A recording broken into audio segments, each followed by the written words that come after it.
Viewer discretion is advised. Also interesting is, remember, it's illegal to possess these stolen documents. It's different for the media. So everything you learn about this, you're learning from us.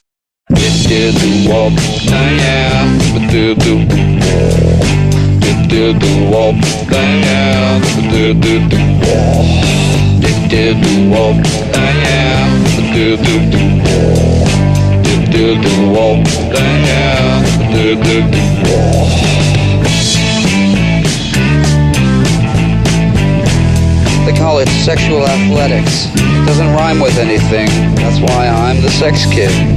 Sex king on a velvet swing, waiting for my Alice in Wonderland to come along and knock upon my door. If I'm who you were waiting for, 'cause I'm a sexual athlete. Yeah, that's right. I'm a sexual athlete. I'm sweet, eat raw meat, don't admit to defeat. Some say it's bittersweet. And today is November 4th, 2016. And we welcome you yet again to another episode of everyone's favorite political podcast, the Jolly Populists show, made for the people, by the people. And I am your host, Bill Wilson, and here again with my lovely co-host, Antonio Diego, or as he does his English name, Anthony. How are you, Anthony? I'm good. How are you doing today? I'm doing okay. It's a bit of a sunnier morning now. It's not raining anymore. It was raining a little bit yesterday, but looking pretty nice out today. And wow, this year has just gone by so fast. Don't you agree? Yeah, well, I mean, it's been a pretty crazy year as well. Yeah, you just wouldn't think it would get any crazier, but here we are. I think now 4 days away to the United States presidential elections. And the fate of the world hangs in the balance, yeah. And that's a literal statement, by the way. We're not even joking about this. At least I would assume we're not joking about this. But, no. But yeah, there's a lot of stuff that have just been eviscerating the newscasts in the last little while. Like, even shit that I didn't think was ever going to become, like, legitimate. And just something you would see on conspiracy theories. Oh yeah, and just shit absolute like that. Ridiculous tinfoil hat nonsense now coming out to be completely true and accurate all over the place. Yeah, so before we get into our presidential debate, our presidential election final analyses and predictions, Anthony, let's talk about some other stuff hanging on this week and some things that are kind of coming along as collateral going Absolutely. in. And I'm going to let you talk about something that you've been talking about a bit more. You and another one of our friends has been talking about what's going on right now in South Korea. South Korea, right. All kinds of nonsense happening in South Korea. But politically speaking, it's mostly about the 8 goddesses, which is, again, a conspiracy theory that's been, making the rumors, all these wild claims of this little mini Bilderberg group, Illuminati, controlling the South Korean president, Choi Park? Or Park Choi, I believe. I don't know. Whatever. I don't even know. Regardless, the second one makes her sound like a traditional Chinese fast food dish. Like Park Choi, come on now.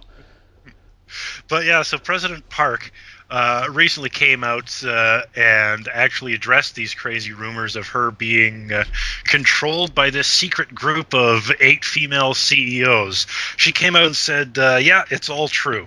I'm so sorry. I have to apologize for this.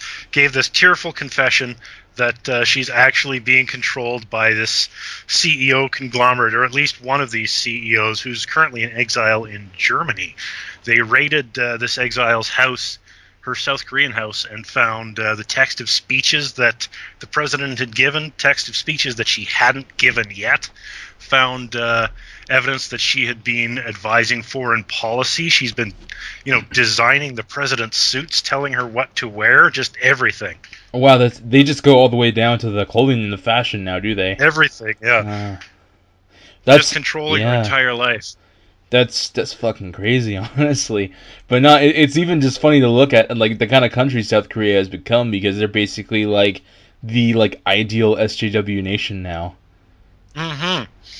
Oh, and that's not even touching on the this cult of the Megalians, or they call themselves like the Daughters of the Megalia. It's this kind of hyper-feminist cult. It's even kind of beyond feminism now. It's basically just kill all men, but in the literal sense. Yeah, just go up to it's probably someone that Lena Dunham could probably relate to pretty well. Yeah. Yeah, I don't know if anyone saw that thing that they put on Twitter about how to improve men we must eliminate all of the white men. Must eliminate all white men, and she's being at least a little tongue-in-cheek, I'm sure. But that's the thing about these South Koreans; they're not. Yeah, I don't know. Sometimes I can feel like she's not, but who knows? She's a comedian, so Testing the waters. Who knows? Yeah. I don't know. And she's also a sex abuser, so we can just do some things. I don't know if anyone ever knows, but to those who don't, this is a girl who molested her own sister and put pebbles up her hoo-hoo when she was like 11 or some shit. Mm-hmm. But no, Korea is some weird shit. I don't know if people know what happens sometimes in South Korea, because people don't really talk a lot about South Korea. The only thing people might know is like your latest K-pop trend or your latest whatever bullshit shochu or StarCraft tournament or Korean barbecue pits that start popping up all over North America now, because that's the cool shit, even though every fucking Asian culture does the exact same thing and possibly better. Hell, even the Americans do that shit even better. Why don't the Americans just have their own barbecue, your own American food, and they give you like mosquito spices and shit like that?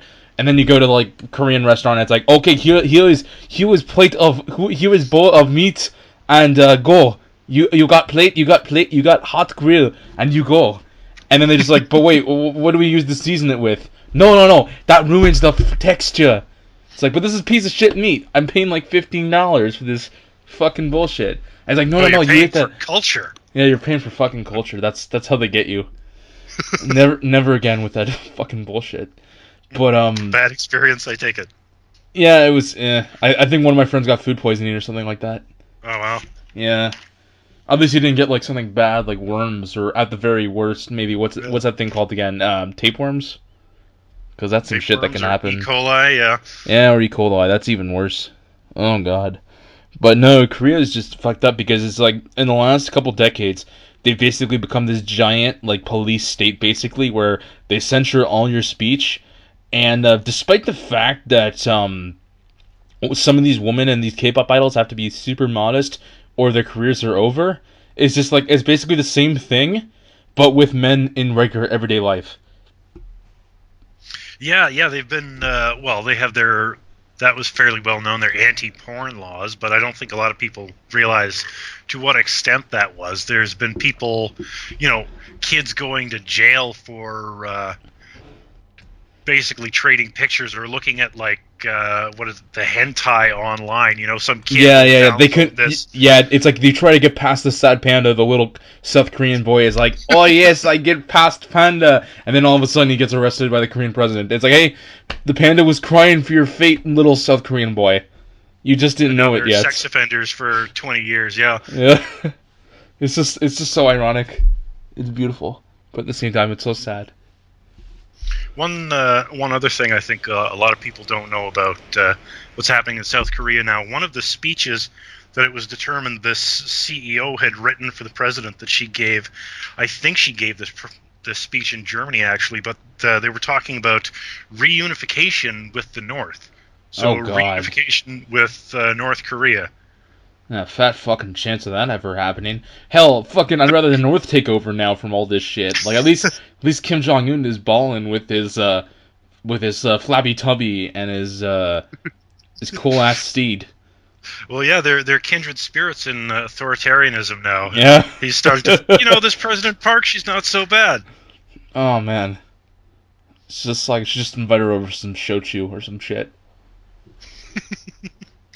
But yeah, for any South Koreans who might know more about the situation, please let us know some stuff, especially if it's stuff that people can understand, because most people who are probably reading into this are probably a lot of foreign Englishers who likely don't know Korean.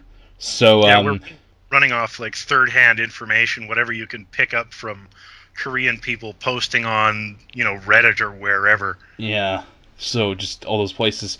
But yeah, I should probably mention, since this is good, we have a Twitter now, so if you want to tweet at us any information about that or anything interesting you might want us to see us cover, Other than leaving a comment in the videos, definitely go follow us on Twitter.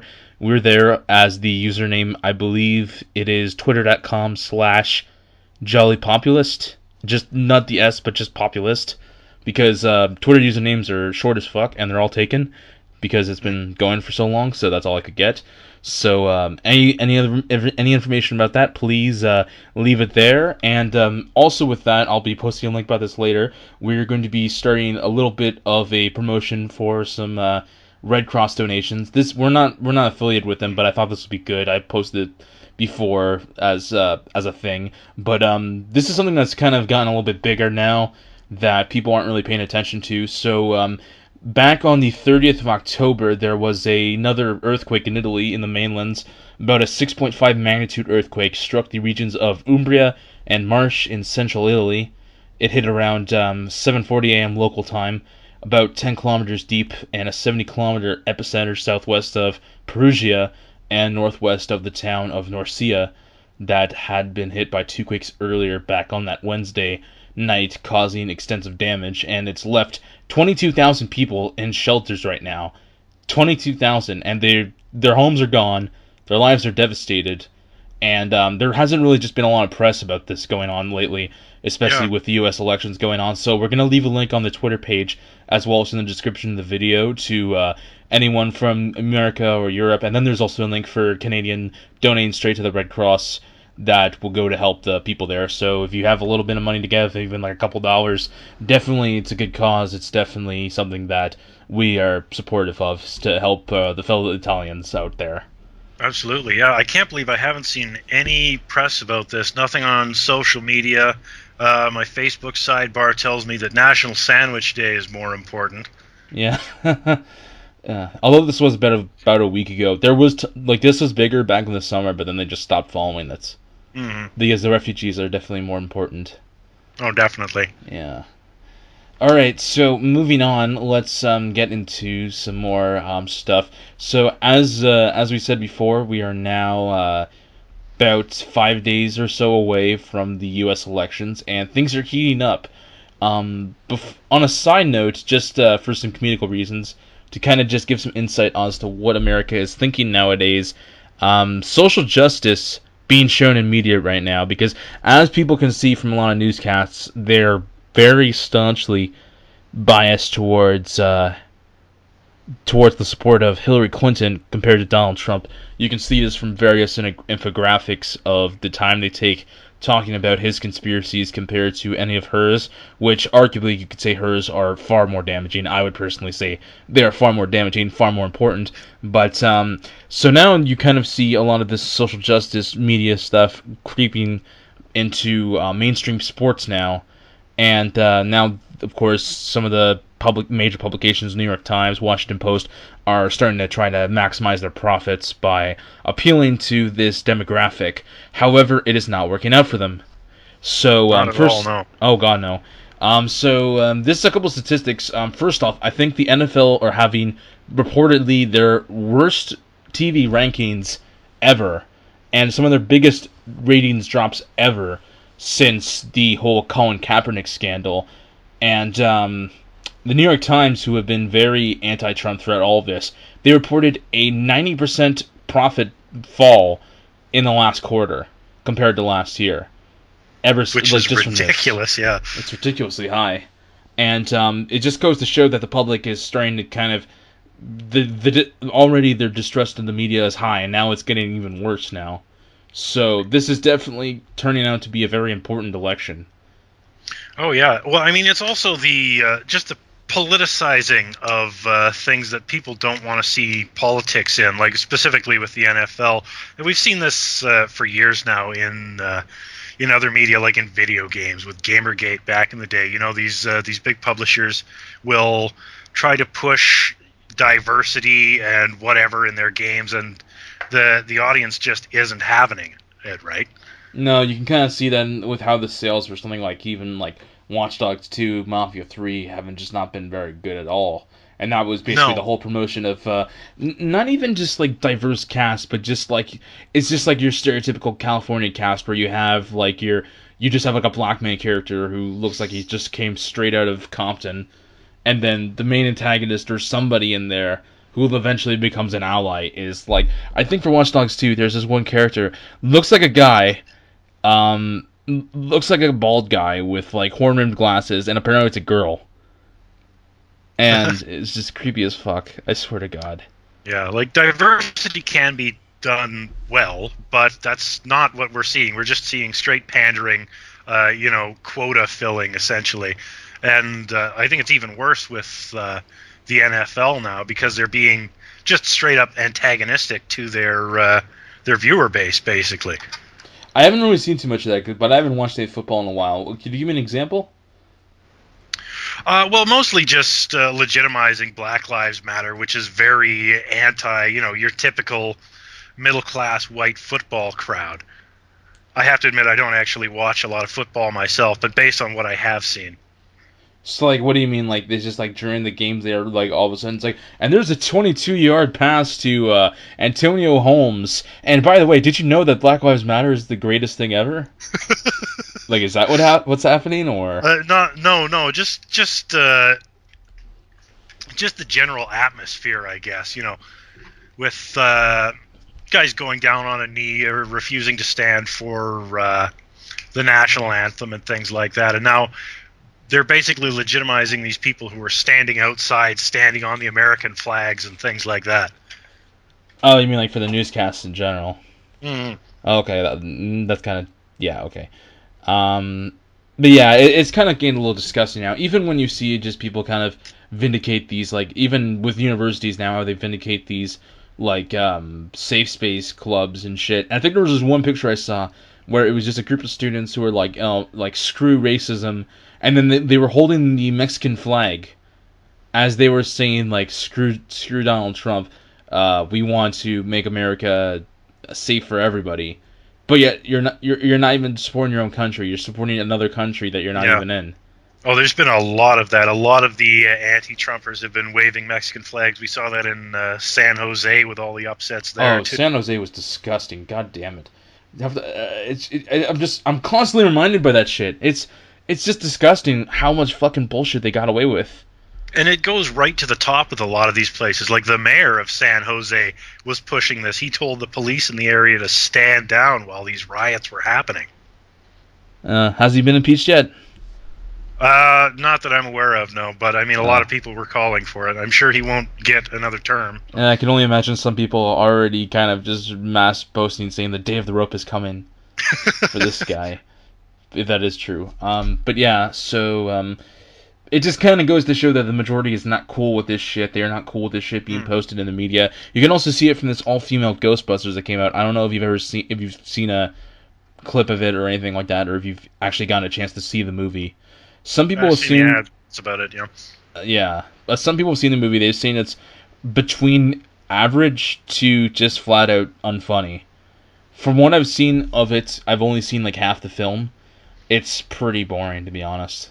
But it just goes to show that just putting social justice, diversity, garbage into any film doesn't automatically make it good.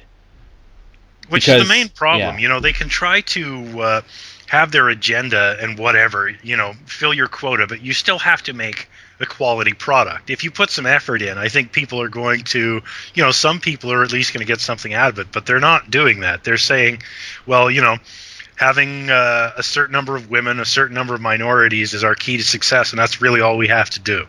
Yeah, it's kind of weird, though, too, because you see all these flops that they're doing lately with all these kind of films, but they keep making them, and now you see this Beauty and the Beast remake that's coming out next year, this live-action version of Beauty and the Beast with Emma Watson, and it's just, they've retconned the character, too, now, where before she was just, she lived with her father who built, like, musical instruments and shit, and she just read books, and she was a happy little girl who was just who liked to read. Now it's like, oh, she's the inventor, and she just makes a washing machine. And this is like, I'm not even joking, she makes a washing machine. And then she just does it to clean her stuff, do her stuff, and then she just reads all day. It's like you don't even make a business out of it. You don't even bother to make a business with this revolutionary technology. You just make it so you can sit on your ass more. Well, this whole remake is news to me. I've never even heard about that. I only just saw like a small trailer. All I saw was Emma Watson, and I'm like, no. Just turn off. I'm just sick and tired of hearing her.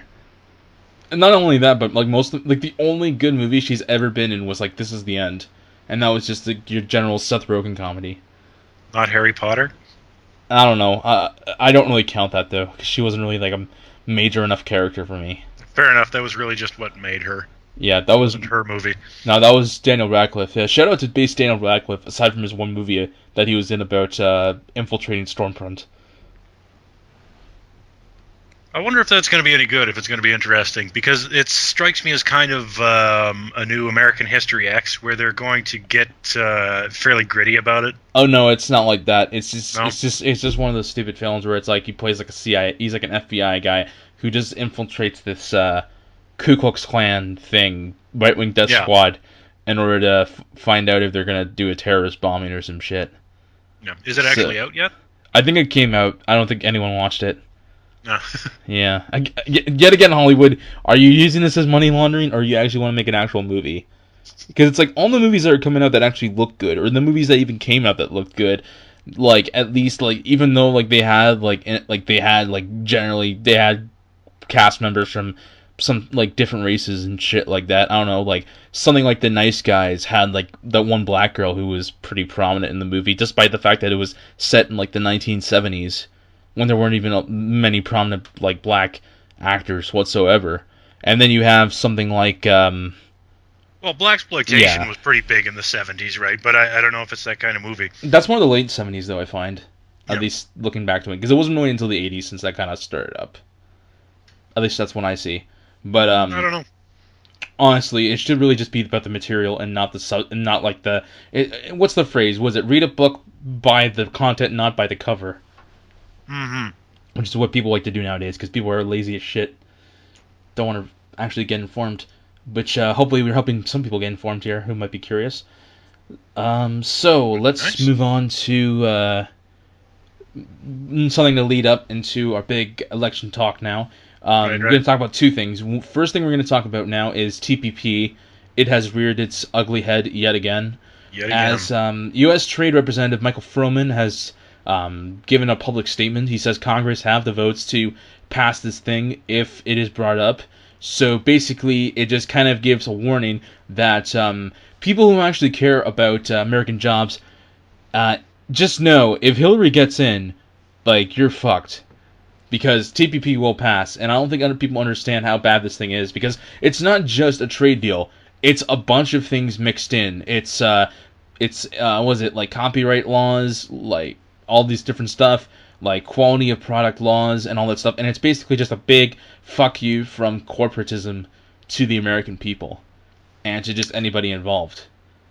Yeah, and it's funny. It's fairly bipartisan opposition to this thing, at least from the public. You know, you don't see lefties out there with their signs in favor of TPP, but it doesn't get any coverage. It doesn't get any, it's not even really brought up against Hillary Clinton in that, no one's really making excuses for this. They're just kind of say, well, the other guy's worse. Yeah, basically, it's kind of sad, and it's sad too, because there was a Democratic candidate who was actually opposed to TPP, and that was Bernie Sanders, which kind of makes me more disappointed in the fact that now he's endorsing Hillary, even though she's likely just going to keep passing TPP anyways, and she's going to pass the whole thing, possibly make it worse even. It's amazing the fallout, that kind of the juxtaposition you see.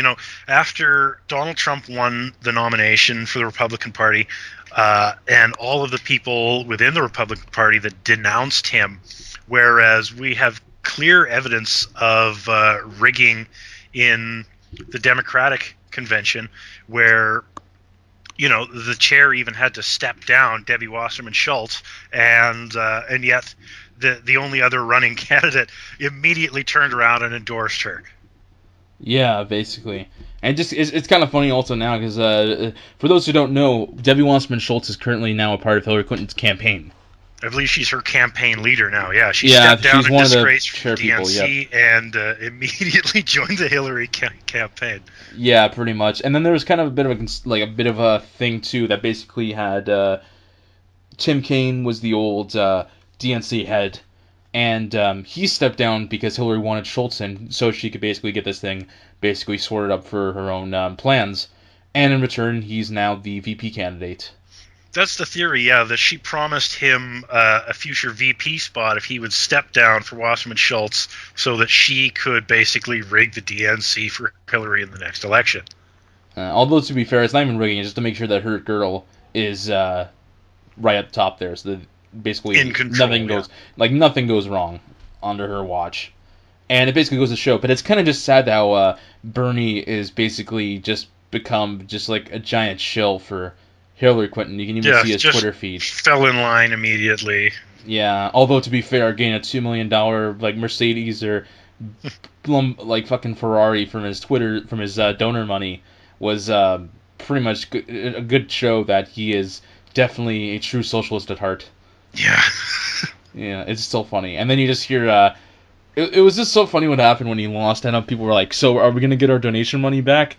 And you just see people just spamming pictures of Bernie's face, just laughing. It's like, "Oh, I'm sorry, boy. No refunds allowed." Yeah, no, that money goes to the Clinton campaign now. Yep. It's just sad, kind of, at the same time. But at the same time, his supporters definitely deserved it for being so stupid. Well, I don't know. I mean, I think they were really screwed over, right? You know, they were screwed by the system that they were trying to change. Oh, they will, yeah. It's just unfortunate that the candidate who was screwed by this immediately rolled over and just became part of the establishment that he was fighting. Yeah. Although it is funny, though, because people, I think it also kind of plays into the part of what's been happening with the polls and just like more the poll discrepancies. Because really, even going into the next section when we talk about just how the polls are looking right now, it's kind of hard to see. It's kind of hard for me to see how the Democrats are doing so well in some states, especially when they have the big debacle at the DNC. Because compared to the RNC was actually relatively peaceful. The only sign of actually like complete opposition was with Ted Cruz not endorsing, which he eventually endorsed Donald Trump later on. But that Bernie was the Sanders biggest internal issue, really, aside from people starting fights outside, they're bust-in protesters. But that's a whole other thing. Yeah, it's a whole other story. It wasn't as bad as San Jose, though. No. At least last time I checked. I don't know if it's true or not. But the DNC was different because right when they started, right when they had Donna Brazile and Hillary Clinton and all the people coming out for her, they were just booing the shit out of them. And then all of a sudden, as the next day came about, the boos started to get quieter and quieter, and people were like, "Oh, well, how come they're falling in line?" But they weren't. That's because they all left after the first day, and I think something like half of the stadium was like empty because basically they betrayed them. Basically. Well, I believe at one of the rallies, the DNC built a big wall and kept the Bernie supporters out. Oh God, I remember that shit. Yeah, it's just a giant fence. It's like so walls do work. Yeah, they work, huh? Did exactly as they fucking expected, huh? But it's not even the wall. They're not even really opposed to the wall. They're just opposed to not being able to just import votes as much as they want. Yeah. Yeah. Okay, so let's get into the meat and potatoes now. So, election special coverage. So, now let's look at things that have changed, because many things have changed over this last week. Just when you thought things couldn't get crazier, they did. So, as of last week, the pollsters had Hillary leading comfortably. She has about, relatively they're neck and neck, but she has maybe a slight, maybe 1 or 2 point popular vote lead. And she's, looks like in the poll, she's leading in a lot of the key states that can basically lock her up. Because at this point, Virginia and Nevada are her best bets, but at the same time, it's basically going to be, like, looking at the map right now, Trump, if he wins Florida, Ohio, Nevada, he basically is within about 4 to 6 electoral votes. Let me just bring up the map right now, because I'm going to post our prediction map in a little while. All right. So, looking up the map right now, because I have a little sample map of how things could go about. But right now, looking at the map, so assuming that Nevada goes red, assuming that Trump wins Ohio and Florida, and he keeps North Carolina, because I really don't see North Carolina going, and he wins the split vote in District 2 in Maine, Clinton would still win by two electoral votes. So regardless of this, it's very much an uphill battle for Donald Trump. And so at this point, the only way he could win, especially if he doesn't win Maine right now, the only way he would actually win is if he wins Virginia or Colorado, or if he wins New Hampshire and gets Congress to vote him in. But at this point, I don't think they're going to vote him in. I think they're going to vote Hillary in, which is basically even going to make things even worse. Well, that's the case where you're talking about if it goes to the speaker and they decide. Right? If it goes to Congress and the Congress have to vote. Oh, they have a vote on it. I thought it was just the speaker unilaterally got to make his choice. Because looking at the map, if the Democrats win Colorado and Virginia, and then they have all the other core states like Maine goes full blue, Vermont, New York, Pennsylvania, all those ones. If all those go blue, as well as like the East Coast ones, if all of those go blue, it will lead both sides to have even 269 electoral votes. So if that happens, it goes to Congress. Congress votes. They basically make up the last votes to determine who becomes president. I believe either that or just the Electoral College in general. But at this point, and the thing is, the Electoral College, they can just change if they really want to. So they could just give Hillary the presidency if it gets to that. So really, there's only two options for Trump to win.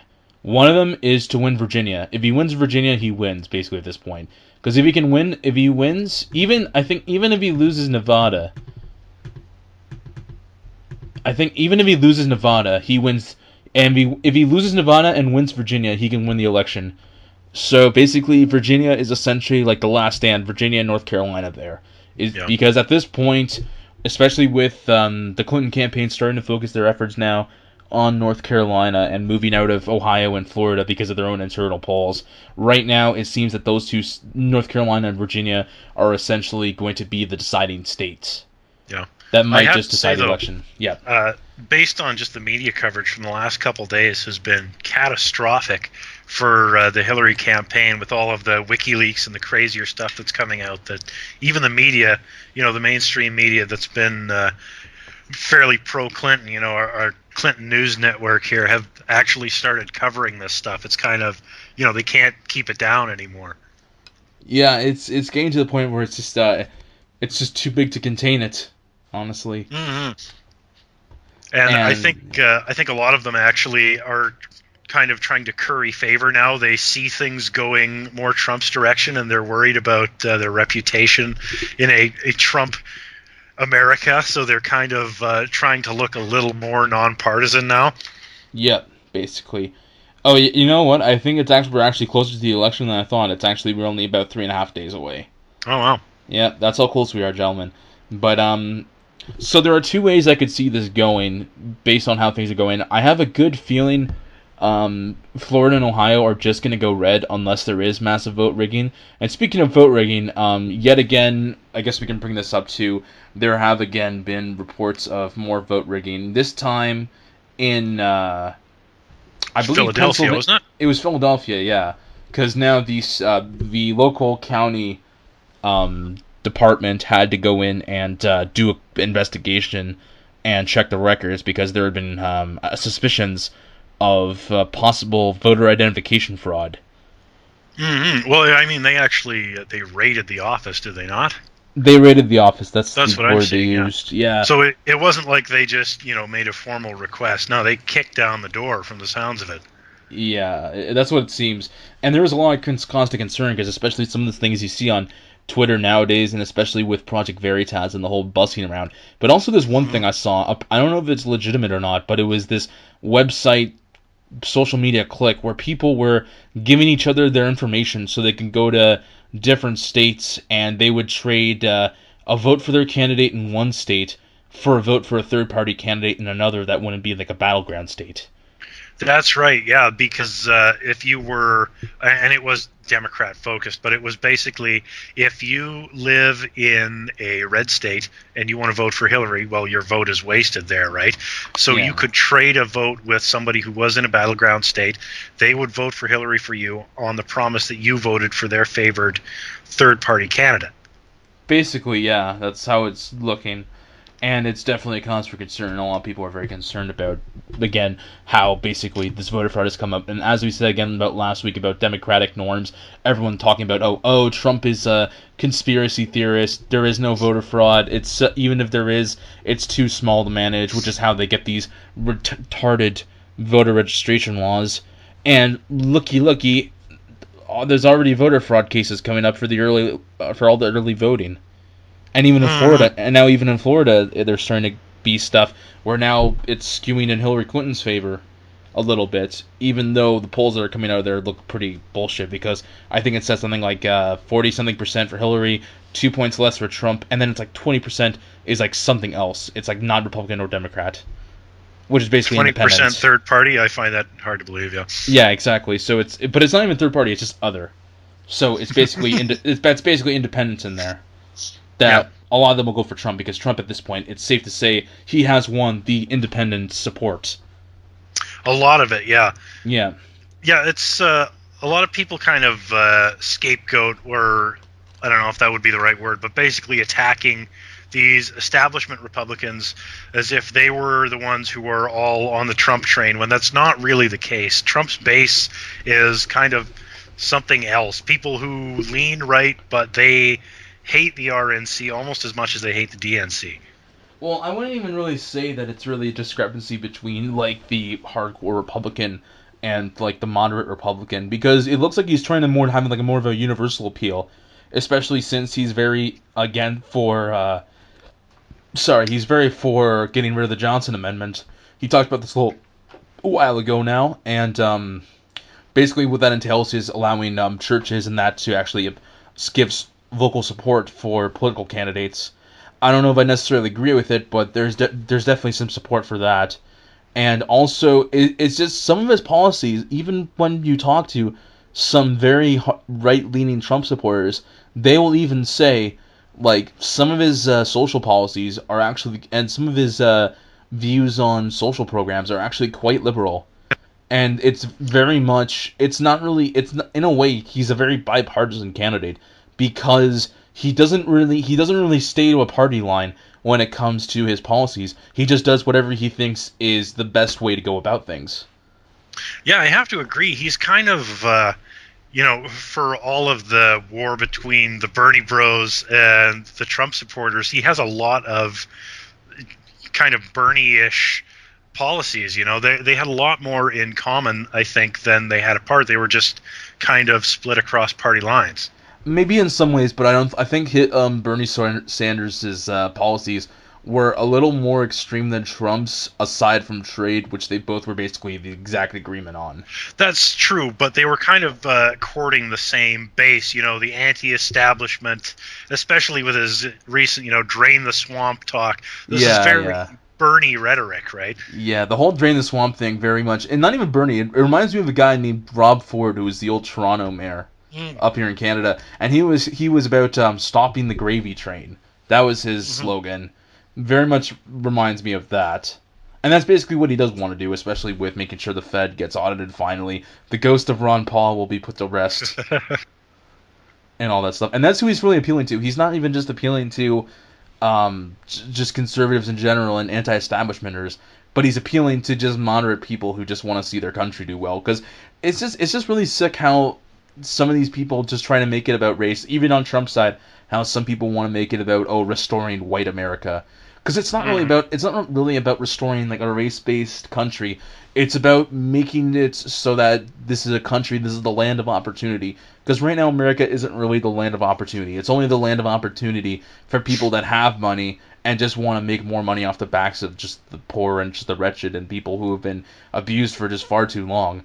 And finally, I think people have just had enough of just this shit that's going on, where the government is more concerned about hate speech and where people use their bathrooms rather than trying to help fix the economy.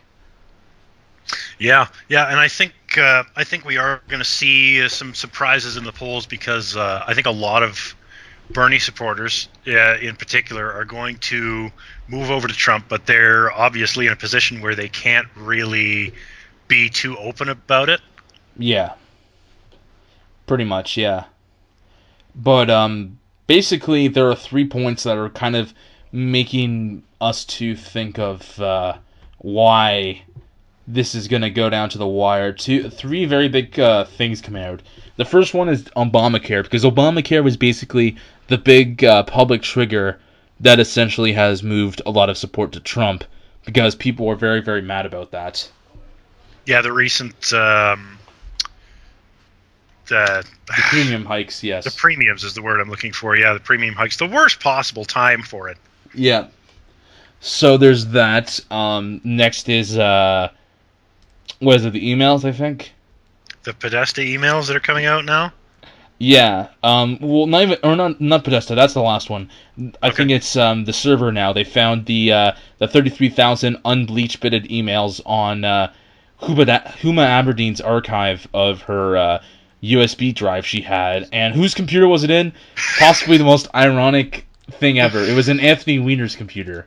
What a mess. Yeah, uncovered during a completely unrelated investigation into him being a fucking perv.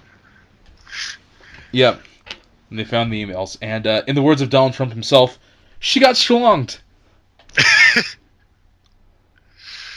Yeah, it's just a ridiculous, entertaining scandal that, and it's funny. There was a couple of kind of fortune-telling tweets that Trump had from like a year and 2 years ago about Huma Abedin and Anthony Weiner, about what they had hidden away on their computer and how it was going to change things in the future. And these were emails tweets, sorry, that they didn't really seem relevant to anything at the time. It just seemed like Trump doing his Trump thing and talking shit on Washington elites. And now here we have it right before the election. This is just exploding and might end up deciding the election.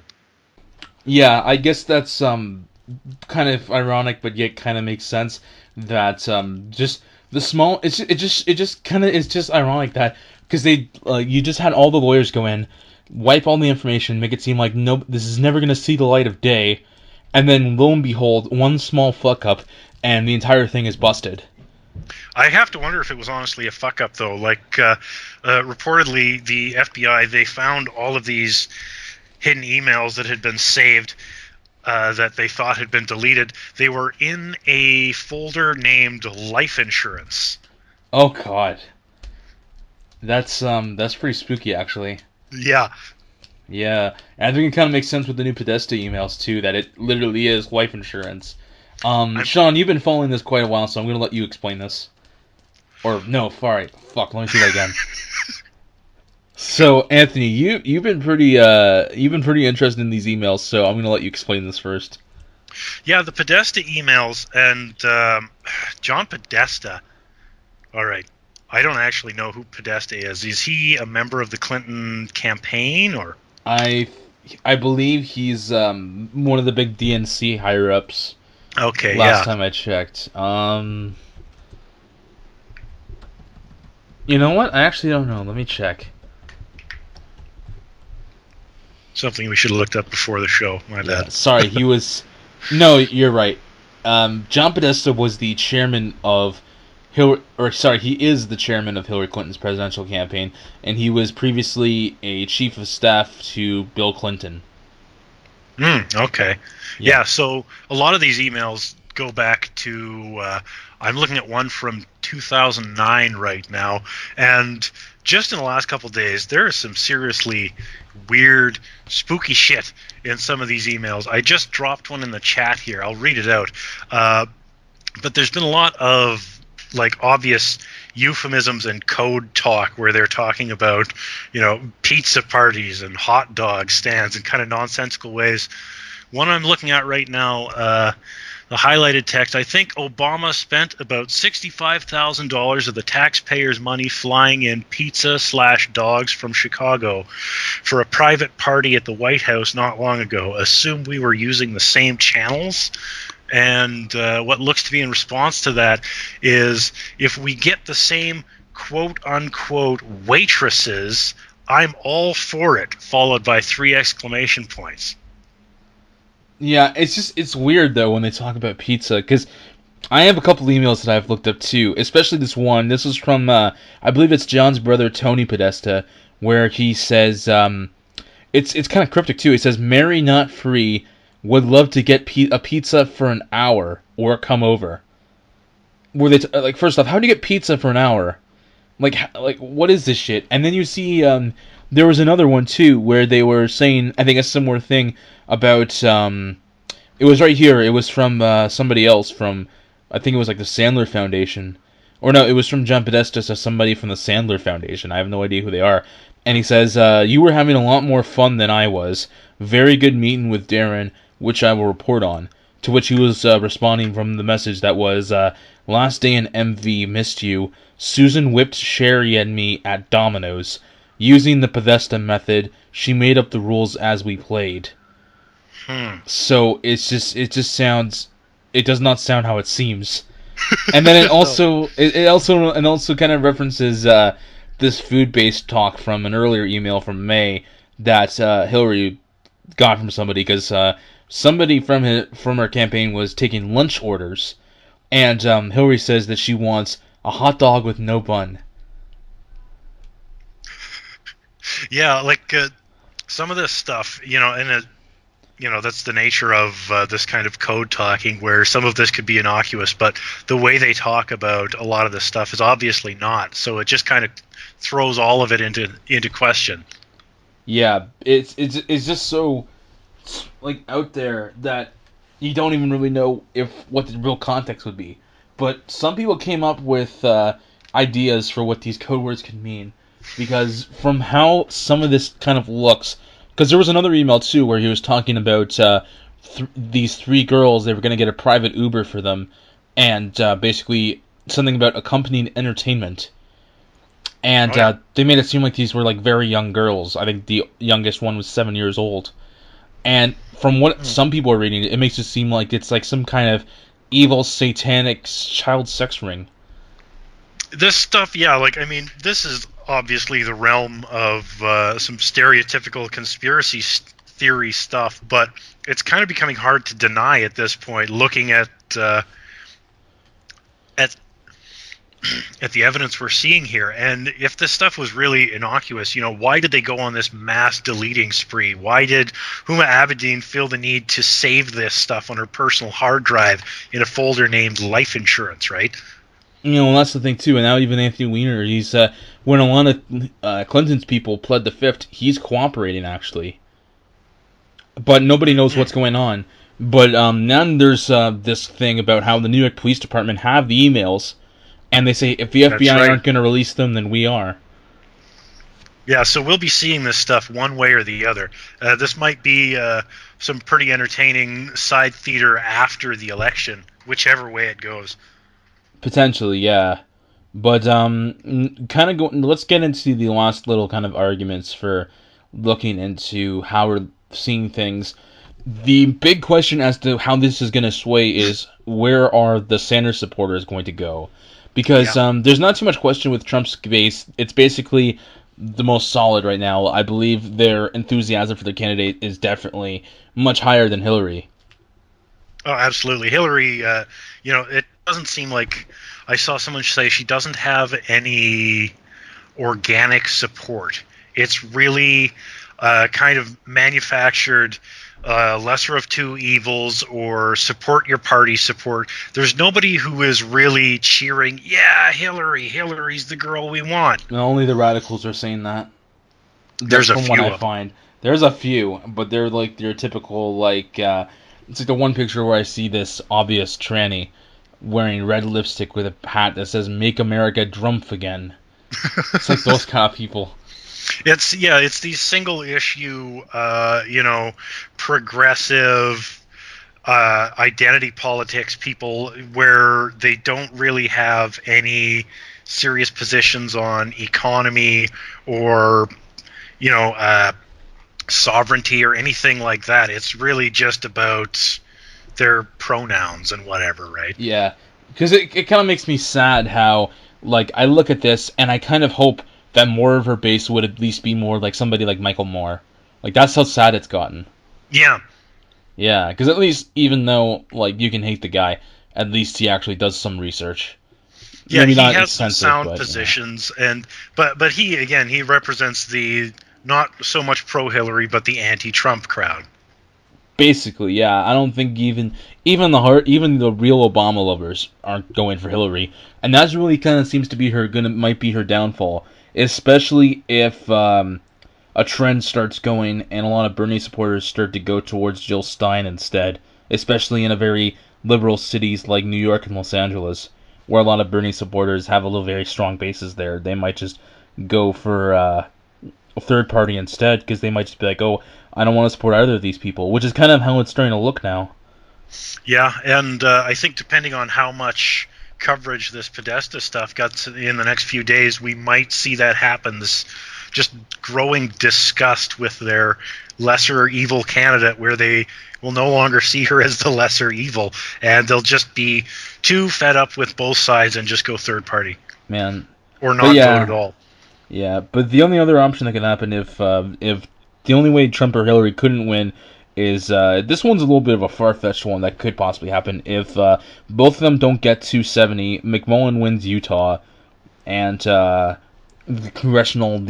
electoral college writes in this former CIA guy in, because that is a possibility too. But that's only if he wins Utah. He's former CIA. Yeah, I did not know that. That would be fascinating to see. I think we talked about this last episode, actually. I mentioned this with your other guy there. I'm not sure. No, we were talking about McMullen. I'm pretty sure he came up a little bit. Yeah. Yeah. I'm not sure we dived into it though. Yeah, or there is one other option, which is if all of Florida gets together and they write in Jeb Bush, and then it ties, and hey, slowest one wins the race. It's the rise of Jeb. Steady. Slow and steady. I have to wonder, if we could go back and do it all again, if we could just start the primaries over again, how Jeb would do. I miss the primaries. I feel like he would have gone further than Ted Cruz, but at the same time, at least Ted Cruz was at least a good bundle of joy. At least he's still very tight on some of his convictions. Some of them. Ted Cruz has kind of redeemed himself since the primaries and his refusal to endorse a little bit. I wouldn't say he's redeemed himself really. He's just kind of been like, all right, I'll just suck it up. Yeah. Yeah. Although it was funny, some of the clips that came out, because some people, even though Ted is basically the scummiest possibly of all of the quote-unquote anti-establishment conservatives, even though his wife works for Goldman Sachs and is like an executive, it's just funny how many people just like this guy, and then you have all these sound clips people made once Ted came to the rescue, where I think there was just one YouTube clip somebody made where it was like, it was this conversation between Ted and Donald Trump, where he's like, Donald, take the delegates, they're yours now. I try to hold you back. One, yeah. Yeah, it's just the one where it's like the whole nickname they had, where it's like, you're not Lion Ted anymore. Now you are soaring, Ted, like an eagle. Yeah, although he's angelic music in the background. Yeah. Yeah. God, although since he is Canadian, it'd be more common to call him like a loon. Ted the Goose. Yeah, Ted the Goose. He pretends he's majestic and then just shits everywhere. Yeah, but speaking of geese, though, worst fucking bird in the world. Like, they should just make them extinct already. We Canadians, we hate our Canadian geese. Please keep them southern U.S. Yeah, shout out to, what's that company again who makes all the geese coats and shit. And all the coats. I forget what those called. It was big with the kids. The goose down. Yeah, whatever. Yeah, there's the goose down jackets. Mm-hmm. Keep it up. Yeah, Ramp keep up it up. Production. Man, it was so funny with that too when they're talking about animal cruelty, where it's like, no, we shouldn't hurt the geese. It's like, these people, those fucking geese, they breed like rats, basically. They're like rats in the sky. Rats of the sky, yeah. Yeah. Big hordes of flying rats. Basically, but they're even like, although it's just like, I don't know, some people might say seagulls are because of how hostile they are to trying to steal people's food. It's basically like, it's like an Ariel Chicago, but geese are up there. I think we made seagulls what they are, people trying to feed them at the beach and whatever, whereas geese are just natural dicks. Yeah, I guess so, that's true. So let's get into like the last little bits now.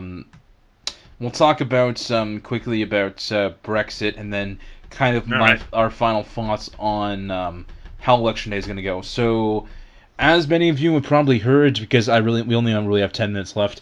As many of you have heard, the Parliament tried to enact Article 40. 50. And didn't go through because the court blocked it, saying that it had to go through parliamentary vote first before they can enact Article 40. 50. Yeah, or Sorry. Fuck, Article 50. Yeah. So basically now Parliament has to vote, and essentially it's basically it's like that scene in one of those movies like Pirates of the Caribbean 2 where it's like you do something you thought you've gotten away for a second, and then all of a sudden you're back in the middle of the enemy camp. Yeah. Yeah. Well, I mean, there's this. I really think this is going to be. Everybody's holding their breath for this to be just a formality, and they'll vote the way the people have already voted. But there's that looming if, If, yeah, because the Tories and the Labour don't really want this. It's really only like some politicians who want this, as well as the majority of the people. So yeah. Depending on how this goes, because really, if I see them vote it down and not do Article 50, like, prepare either for a coup or civil war, because democracy is basically dead. We're going to see a few more Jody Cox for sure, absolutely. Oh, yeah, Joe Cox, yeah. Yeah, honestly, even with Joe Cox, the whole thing with the black church that got burned down... Oh, yeah. Like, and those two cops that got shot, it reminded me a lot of Joe Cox, because it just seems like just so convenient that it's happening just like 4 or 5 days before the election, isn't it? Yeah. So yeah, it definitely is a tragedy. It's rest in peace to her, since she was a public servant and all. It's sad to see people die in such terrible ways, but really it's just like, really, you can't really just play those kind of cards when it comes to just the livelihoods of, I think, Britain's population of what, like 60 million people? Something like that, I'm sure, yeah. Something like that. And really, it's just like, at this point, like, depending on how the US election goes, like, the world is going to change so quickly, and it's just going to be weird to see what's going to happen.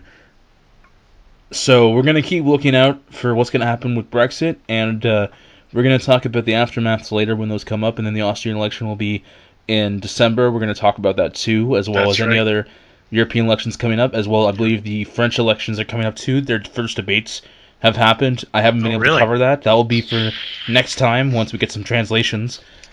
Mm-hmm. So let's get into final thoughts on this. I'll let you go first. Mr. Diego. Mr. Diego. Yeah. And final thoughts, just on the whole. Mm-hmm. Yeah. Just the final thoughts on how you think this is going to go down, and just like your final kind of thoughts on this election cycle in general. Yeah. So I mean, very much potential for big changes on the horizon here worldwide, right? With, as you say, upcoming elections across Europe, Brexit, yes or no, and the potential Trump win here. Personally, I think Trump is going to win. I think he has the only enthusiastic support in the election. He's the only candidate that has a real base. The others are just kind of against Trump. They're really just voting in principle. Yeah. And regarding Brexit, all these situations, I think we see a real strong nationalist revival or a lot of instability as a result of this kind of politicking and backroom dealing to prevent this right-wing nationalist revival. Yeah, so even just looking at it, this has probably been, I would say, the most entertaining primary season for U.S. elections we probably had in possibly forever. Certainly in my lifetime, yeah. Yeah, it's might possibly, even we look at historically, this might be the most interesting primary probably since like Andrew Jackson, when they put out articles about like their wives committing adultery or getting like sexually abused and shit. Yeah, there was one I think 1800s where the one of the opponents put out that his opponent was dead, so don't bother voting for him. Well, I guess that works kind of. I think it did work for him. I'm pretty sure he won. It's But like, there's the spoilers to the last chapter of Harry Potter, huh? what? No, because he died and everything, but then it's like, oh no, I'm actually alive. And he was like, oh, Oh, Harry okay. Potter is dead, don't bother doing shit. And it's like, yeah, no, I'm going to win this election, murder you. Quidditch. Crittage, yeah, or fuck. I still don't get why I still don't get why that thing is so fucking popular, because everyone's like, oh look guys, it's a fucking flying shiny golden ball. Isn't that just so interesting? I don't know. It's because they were all 12 when this was the big thing. Yeah.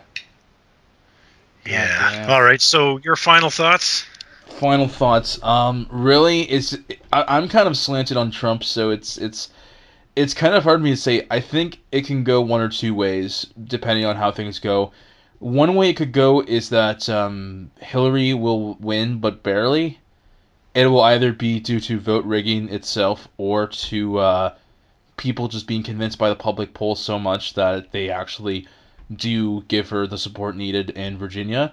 But it's just there's not enough support for her, especially among the black community. Because looking at the favorability with blacks, even in the mainstream polls, I think Trump went from like somewhere like 3% all the way up to like 25 in Wow. the course of like 2 or 3 months. So I think in states like North Carolina, she's already lost just over 10% of black support that Obama had in 2012.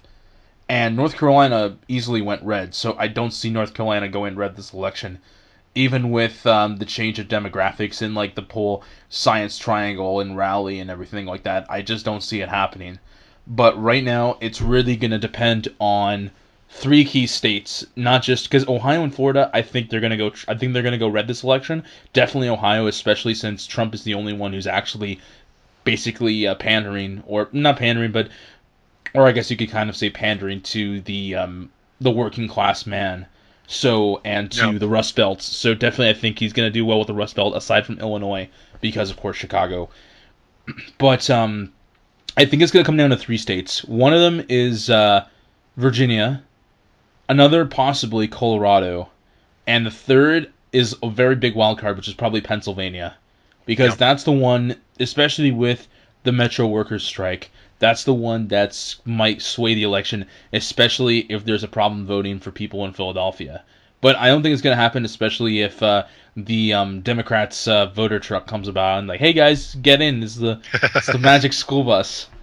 We're gonna help you all vote, same as how we did the totally documented immigrants Yeah. and shit. As they Yeah. have done for the last 50 years, as they say. Yeah. Yeah. So Just to go back to your talking about whether Trump is pandering, I don't think it matters. You know, people say, "Oh, well, he's just pretending to support all these things." Well, he is the only candidate, even if he is pretending. He's the only one who is at least pretending to be talking to the middle class, to the working class, right? well, that's the thing too. And even though people might say, "Oh, he has no track record," so he doesn't know, like nobody knows if he's actually gonna like support them or not. Well, really, he's employed tens of thousands of people who are this middle working class or even just the lower working class who actually is like witness the changes that have happened in the big cities over the course of these years, and he actually wants to get something done for once. He wants to actually use his services for the good of the country for once, and not just make himself money. So, in a way, I would say he's probably one of the most honest political candidates I think we've had in a very long time. And for that reason, he would get my support. If I was American, I would vote for him. Unfortunately, the only family member I do know who lives in America will not be voting for him, as she is I believe she's a South Beach Californian liberal. So, yeah, she's already mad about me. I think I talked to her once, and I think she found out, because she's like, "Excuse me, Billy boy, your mama told me that you support Donald Trump." And I said, well, he has a good economic policy. And then she kind of just seemed like very mad with me. She's just like, It's just such a witch hunt, isn't it? I really think does feel like witch hunt. Yeah. Surprise in the polls, because people are honestly afraid of the social ramifications of being outed as a Trump supporter.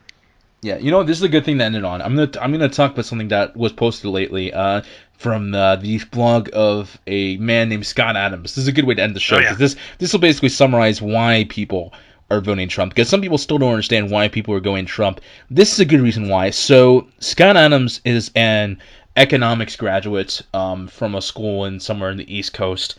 He created the newspaper comic Dilbert. If people don't know what Dilbert is, it's basically a cartoon about your general white-collar worker who works in the office, works and all that stuff, and they just have little kind of political comedy quips and economics business worker quips. And he put out an editorial article last week because he recently changed his support from Hillary to Gary Johnson to Donald Trump. And he talks about how these pro-Hillary Twitter users have essentially treated his political stances like they basically been very different about Scott's political stances compared to the pro-Trump candidates or other candidates. Because the thing with pro-Trump accounts is, aside from the obvious trolls, a lot of them just either just kind of just mock people, or they just like bring up your general jokes. But the thing with Hillary Clinton supporters is that they might be some of the edgiest people in the world, especially with just their insults, stuff like, you're a racist, you should go kill yourself, you should just drink bleach and die, and shit like that. And then even, like, when you had the whole thing with Mike Pence's dog, where, I think there was the one article we were talking about last time where it said, it was an October surprise for Mike Pence's dog, death. And, it just kind of just goes to show that here's the thing, Scott Adams wasn't always a Trump supporter, as I said before.